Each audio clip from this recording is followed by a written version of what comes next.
Mike Assail from New York City. Could you explain a little more about what you've called the mind of the consumer and the nature of the product, and explain how you actually apply these concepts to find the companies with the growing demand and the best investment potential? And thank you for being two of the greatest professors I've ever had. Thanks.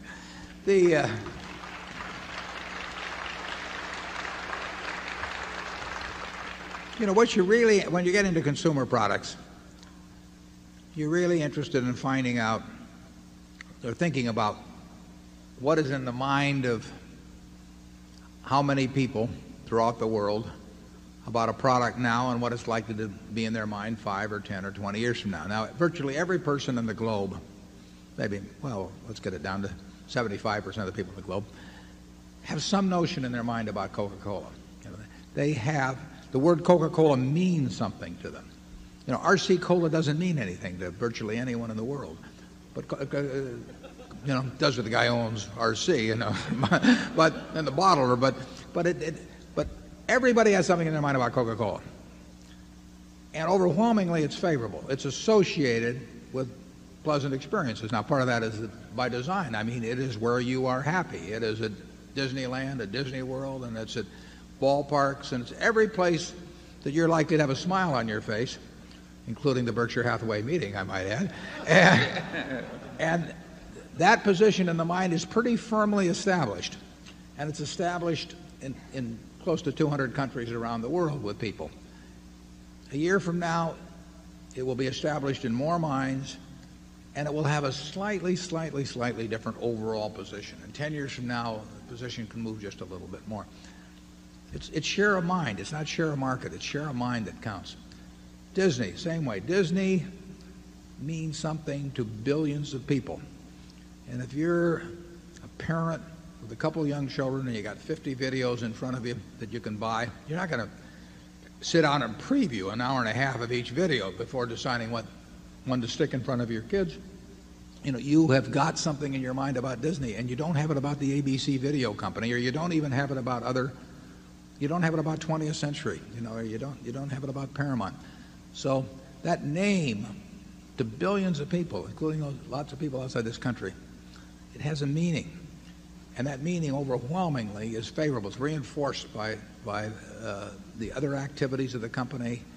And just think of what somebody would pay if they could actually buy that share of mind, you know, of billions of people around the world. You can't do it. You can't do it by $1 billion advertising budget or a $3 billion advertising budget or hiring 20,000 super salesmen. So you've got that. Now, the question is, what does that stand for 5 or 10 or 20 years from now? You know there'll be more people. You know there'll be more people that have heard of Disney. And you know that there will always be parents that are interested in having something for their kids to do. And you know that kids will love the same sort of things. And you know that whoops. He emphasizes the key points when we get to those. But that is what you're trying to think about with the consumption product. That's what Charlie and I were thinking about when we bought See's Candy. I mean, here we were in 1972. You know, we think we know a fair amount about candy. I know more than when I sat down this morning. I mean, I had about 20 pieces already. But, you know, does their face light up on Valentine's Day, you know, when you hand them a box of candy and say, you know, it's some nondescript thing and say, here, honey, I took the low bid, you know, or something of the sort. And no, I mean, you want something, you know, you've got tens of millions of people, or at least many millions of people that remember that the first time they handed that box of candy, it wasn't that much thereafter that they got kissed for the first time or something. So it's the memories are good, the association's good. Total process isn't just the candy; it's the person who takes care of you at Christmas time when they've been on their feet for 8 hours and people have been yelling at them because they've been in line with 50 people in line, and that person still smiles at them. The delivery process, it's the shop in which they get all kinds of things. The treat we give them, it's all part of the marketing personality. But that position in the mind is what counts with a consumer product, and that means you have a good product, very good product. It means you may need tons of infrastructure because you got to have that. I had a case of cherry Coca waiting me at the top of the Great Wall when I got there in China. Now that you've got to have something there so that the product is there when people want it. And That happened in World War II. General Eisenhower, said to Mr. Woodruff that he wanted a Coca-Cola within arm's length of every American serviceman in the world, and they built a lot of bottling plants to take care of that. That sort of positioning can be incredible. It seems to work especially well for American products. I mean, people want certain types of American products worldwide. Our music, our movies, our soft drinks, our fast food. You can't imagine, at least I can't, a French firm or a German firm or a Japanese firm having that selling 47 or 48% of the world's soft drinks. I mean, it just doesn't happen that way. It's part of something you could broadly call an American culture, and the world hungers for it. And Kodak, for example, probably does not have quite the same. George Fisher's doing a great job with the company. This goes back before that. But Kodak probably does not have the same place in people's mind worldwide quite as it had 20 years ago. I mean, people didn't think of Fuji in those days, we'll say, as being in quite the same place.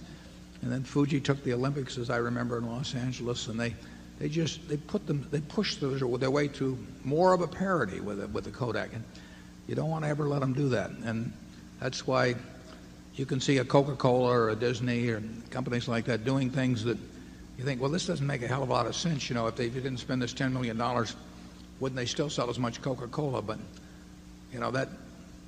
I quoted from that 1896 report of Coca-Cola and the promotion they were doing back then to spread the word. You never know which dollar is doing it, but you do know that everybody in the world that's virtually has heard of your product. Overwhelmingly, they've got a favorable impression on them, and the next generation is going to get it. So that's what you're doing with consumer products.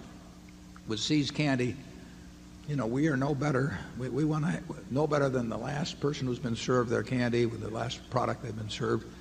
But as long as we do the job on that, people can't catch us. We can charge a little more for it because people are not interested in taking the low bid, and they're not interested in saving a penny a bottle on colas. Remember, we've talked about in these meetings private labels in the past, and private label was stalled out in the soft drink business. That they want the real thing, and 900 and some odd million 8-ounce servings will be served today of Coca-Cola product around the world. 900 million, and it'll go up next year, the year after.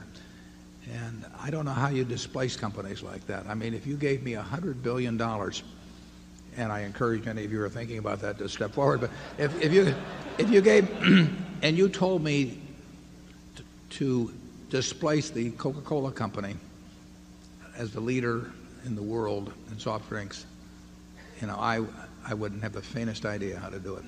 But, those are the kind of businesses we like. Charlie? Yeah. I think the See's Candy example has an interesting teaching lesson for all of us. Warren said it's the first time we really stepped up for brand quality, and it was a very hard jump for us who had been used to buying dollar bills for 50 cents. And the interesting thing was that if they had demanded an extra $100,000 for the See's Candy Company, we wouldn't have bought it.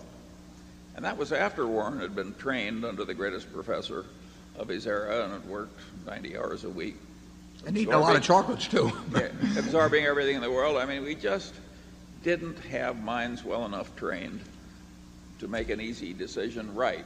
And by accident, they didn't ask the extra $100,000 for it, and we did buy it, and as it succeeded, we kept learning. I think that shows that the name of the game is continuing to learn. And even if you're very well trained and have some natural aptitude, you still need to keep learning. And that brings along the delicate problem. People sometimes talk about two aging executives. I don't know what the hell that means as an adjective, because I don't know anybody that is going in the other direction.